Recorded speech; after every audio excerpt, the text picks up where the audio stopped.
সেদিন হাটেতে 100 গ্রাম সরিষা কিনেছি, কিনে বাড়ি এনে 3 একর জমিতে বুনিছি, আর 2টো গান ভাঙ্গাইছে, আর একটা গান হবে না।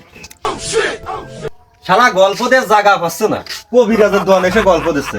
জানিস আমার দাদার একটা গোয়াল ছিল, গরু বাইরতি বাইরতি শুনতে লাগতো আর ডুবতি রাখবো অত। দুজন মানুষ গল্প দিয়ে লাগাবে না, বুড়ো মানুষ কবিরাজ তার দোকানে এসে গল্প দাও না। তোরা জানো যে আমার দাদার একটা বাস ছিল, আকাশে যখন মেঘ থাকতো, মেঘ সরাই থুইতো, ওই বাস দেখ তুষা দেখতো বেলা কোন জায়গায়। তোমার দাদার এত বড় বাস খাড়া করতো কোন জায়গায় নিয়ে? কেন তোমার দাদা সে বড় বুই তিনা খাড়া করতো? তা নয় বুঝলাম, তা তোমার ওই দাদার বাসটা তো কোন জায়গায়?